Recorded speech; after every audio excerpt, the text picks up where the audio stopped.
یہ اسلام کا وہ دور ہے کہ جب حضور مسجد نبوی سے باہر نکلتے ہیں تو آگے حضرت عمر و ابو بکر رضی اللہ تعالی عنہما کھڑے ہیں. چہرے کے اوپر عجیب اداسی ہے. کہا عمر ابو بکر اس وقت کیوں کھڑے ہو؟ عرض کی حضور بھوک نے گھر میں ٹکنے نہیں دیا. ہم نے چاہا حضور کا چہرہ دیکھ لیں تو کچھ پیاس بجھ جائے، کچھ بھوک مٹ جائے.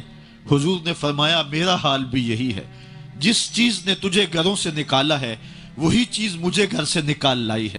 تو حضور نے جب دیکھا کہ کھانا ہے تو حضور نے ایک روٹی لی اور چند بوٹیاں اٹھائیں اور ایک خادم کو بلا کر کے کہا جاؤ ہمارے گھر دے آؤ، میری بیٹی فاطمہ کتنے دنوں سے بھوکی. ہمیں تو وہ کہانی بھی اسلام کی غربت کی یاد آتی ہے کہ جب احد کے اندر 70 شہیدوں کے لاشیں پڑے ہوئے ہیں تو حضرت صفیہ حضور کی پھپھی اپنے بھائی حمزہ کے لیے 2 چادریں لے کر کے کفن کی آتی ہے. تو حضور علیہ السلام نے فرمایا کہ جس قبر میں حمزہ کو دفن کیا جائے اسی قبر میں مصعب بن عمیر کو بھی کفن دیا جائے اور دفن کیا جائے. اور کہا میرے چچا کے لیے اس کی جو بہن میری پھپھو جو 2 چادریں لے آئی ہیں، کہا ایک چادر ہم مصعب بن عمیر کو دیں گے. یہ مصعب بن عمیر کون ہے؟ تاریخ پڑھو، کتنی دل آویز تاریخ ہے. مکے میں ایک امیر ترین خاتون ہے جس کے بیٹے کا نام مصعب ہے، اور وہ اپنے بیٹے کو اتنا خوبصورت لباس پہناتی ہے اور اتنے خوبصورت خوشبو اور عطر اس کو لگاتی ہے کہ مصعب بن عمیر جن گلیوں سے گزرتے تھے دیر تک وہ گلیاں مہکتی رہتی تھی. لوگ کہتے تھے یہاں سے مصعب گزر کے گیا ہوگا اس لیے یہ گلیاں مہک رہی ہیں. اچھا پھر مصعب پہ نظر پڑتی ہے میرے محمد عربی کی تو مصعب بن عمیر حضور کی زلفوں کا اسیر ہو جاتا ہے. ماں کافرہ ہے، جب پتہ چلتا ہے تو اس کا لباس بھی چھین لیتی ہے، سہولتیں اور آسودگیاں بھی واپس لے لیتی ہے. پھر وہ وقت بھی آیا کہ مصعب بن عمیر حبشہ کی جانب ہجرت کر جاتے ہیں. مکے کے حالات کچھ تھوڑے سے خوشگوار نظر آئے تو وہ حبشہ سے واپس مکے جب پلٹے تو ان کے بدن پہ جو چادر تھی وہ جگہ جگہ سے پٹی ہوئی تھی. میرے آقا کریم علیہ السلام نے دیکھا تو حضور کی آنکھوں میں آنسو ٹپکنے لگے.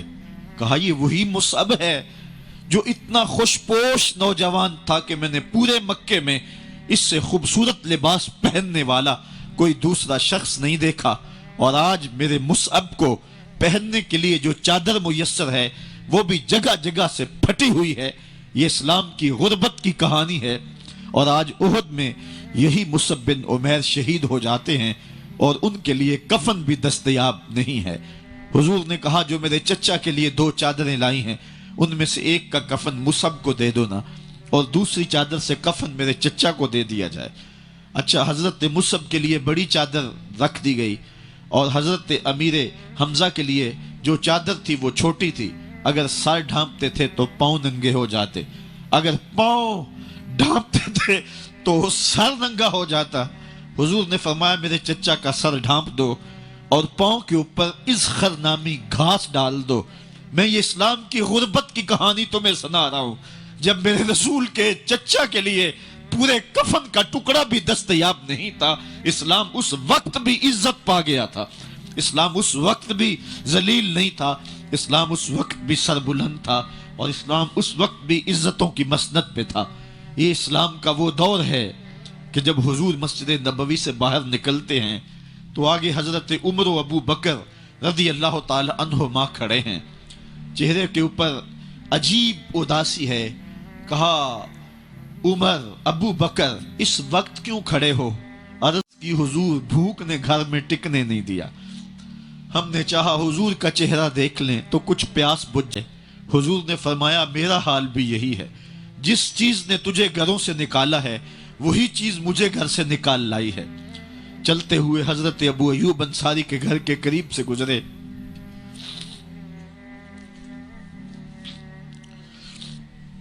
حضور کی خوشبو پا کے وہ باہر آ گئے. عرض کی بندہ نواز آج میرے مہمان نہیں بنتے؟ حضور نے کہا تمہاری مرضی. گھر لے گئے، چٹائی بچھائی، حضور کو بٹھایا، گھر والوں کو بکری کا بچہ ذبح کر کے دیا. کہا جلدی جلدی کھانا تیار کرو، میرے آقا کو بھوک لگی ہوگی۔ یہ کہہ کے واپس آئے، حضور کے پاس بیٹھے، نظر چہرے پہ پڑی تو گھبرا گئے۔ نکاحت کے آثار اتنے واضح تھے کہ سمجھ آ رہی تھی کتنے دنوں سے حضور نے کچھ نہیں کھایا۔ اٹھ کے باغ میں چلے گئے، کھجوروں کا خوشہ توڑا، حضور کے سامنے رکھا، کہا بندہ نواز جب تک کھانا تیار نہیں ہوتا یہ کھجوریں تناول فرمائیں۔ تھوڑی دیر کے بعد کھانا دسترخوان پہ لگ گیا، حضور سے عرض کی گئی حضور آئیں کھانا تناول کر لیں۔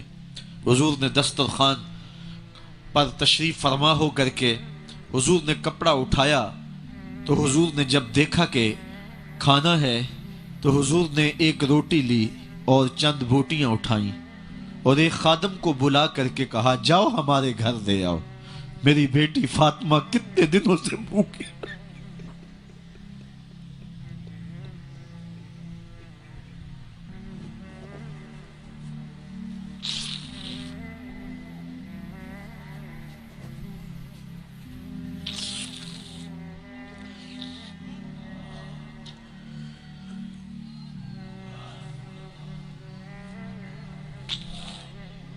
کہا جاؤ ہمارے گھر دے آؤ، میری فاطمہ کتنے دنوں سے بھوکی بیٹھی ہوئی ہے۔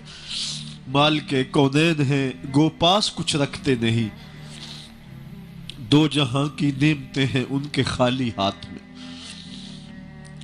آپ کو پتا ہوگا کہ جب میرے رسول کا انتقال ہوا ہے، حضور کا وصال ہوا ہے، تو حضور کی ایک زرہ ایک یہودی کے گھر میں گروی رکھی ہوئی تھی۔ حضور نے زرہ رکھ کر کے اس سے قرض لیا ہوا تھا۔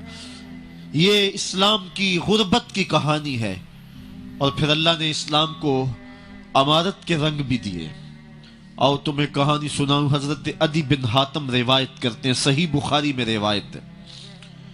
یہ حاتم تائی کے بیٹے ہیں، کہتے ہیں میں حضور کی خدمت میں حاضر ہوا، ایک شخص آیا کہنے لگا حضور غربت نے میرا برا حال کر دیا ہے، اور اس نے شکایت کی غربت کی، پسماندگی کی اور اپنی معاشی بدحالی کی۔ پھر ایک شخص آیا کہنے لگا حضور میرے پاس دولت تو ہے لیکن میں نے جس منزل پہ جانا ہے راستہ پر خطر ہے، تو میرے لیے کیا حکم ہے کہ میں کیسے راستہ طے کروں؟ تو یہ دو لوگوں نے یہ باتیں کی تو حضرت عدی کہتے ہیں کہ حضور نے روئے سخن میری جانب موڑا اور میری جانب مخاطب ہو کے کہا عدی تو نے ہیرا دیکھا ہے؟ عدی کہتے ہیں میں نے عرض کی حضور دیکھا نہیں، سنا ہے۔ ہیرا یہ شہر ہے عراق کا۔ تو حضور نے فرمایا عدی تو نے ہیرا دیکھا ہے؟ میں نے کہا نہیں حضور دیکھا نہیں، اس کا تذکرہ سنا ہے۔ فرمایا عدی اگر اللہ تجھے زندگی کی مہلت دے تو ہیرا سے ایک خاتون چلے گی، تو اپنی آنکھوں سے دیکھے گا اور مکے تک پہنچے گی اور اللہ کے گھر کعبہ کا طواف کرے گی، اور اس کو ہیرا سے لے کر کے مکے تک اللہ کے علاوہ کسی کا ڈر نہیں ہوگا۔ کہتے ہیں کہ میں نے دل میں کہا کہ پھر بنو طے کے ڈاکو مر گئے ہوں گے جنہوں نے عرب کے اوپر روب ڈال رکھا ہے، تو وہ تو پھر ختم ہو گئے ہوں گے۔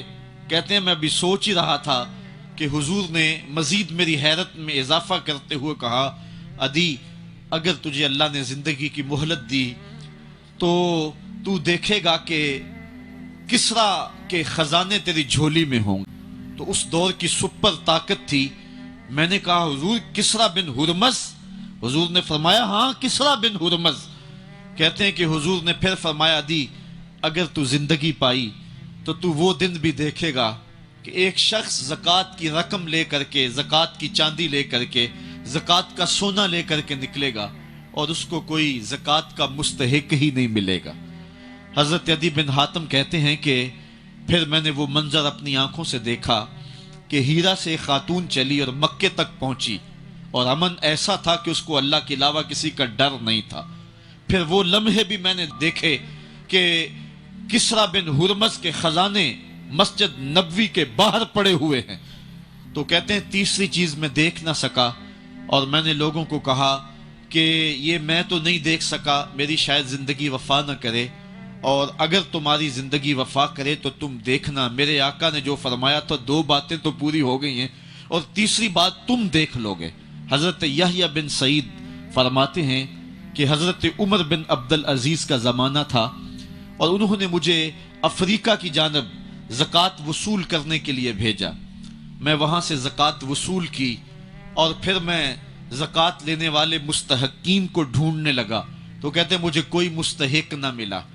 پھر میں غلام پکڑتا اور اس کے پیسے دے کے اس کو آزاد کرواتا چلا جاتا.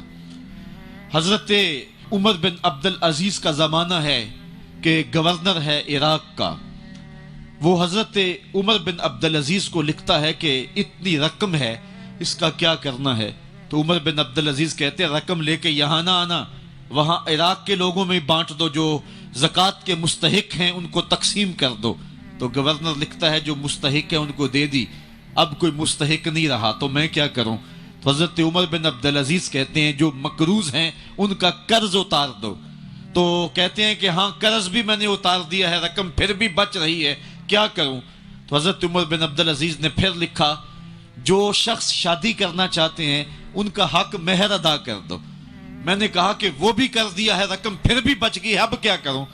تو حضرت عمر بن عبدالعزیز نے مجھے لکھا کہ جو غیر مسلم ہیں جنہوں نے ٹیکس دیا ہوا ہے، جتنا ٹیکس دیا ہے اس سے دگنے پیسے ان کو قرضے میں دے دو اور ان کو کہو جاؤ اس کا کاروبار کرو، کھیتی باڑی کرو، اور ساتھ انہیں یہ بھی کہہ دینا قرض کی فکر نہ کرنا اور زیادہ اس میں پریشان نہ ہونا، جب دے سکو گے دے دینا.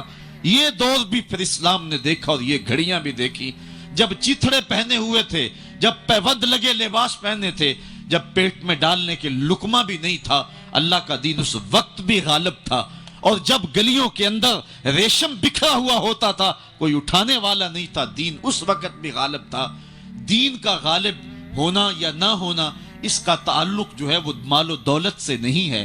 اقبال کہتا ہے کہ زوال بندہ مومن کا بے زری سے نہیں، مومن کا زوال بے زری سے نہیں ہے بلکہ اس کا سبب کوئی اور ہے. وہ سبب ڈھونڈنا ہے کہ ہم دنیا میں رسوا ہو کے کیوں رہ گئے، ہم زمانے کے سامنے تماشا کیوں بن کے رہ گئے. آج نبی کی امت پوری کائنات میں رسوا ہو کے کیوں رہ گئی.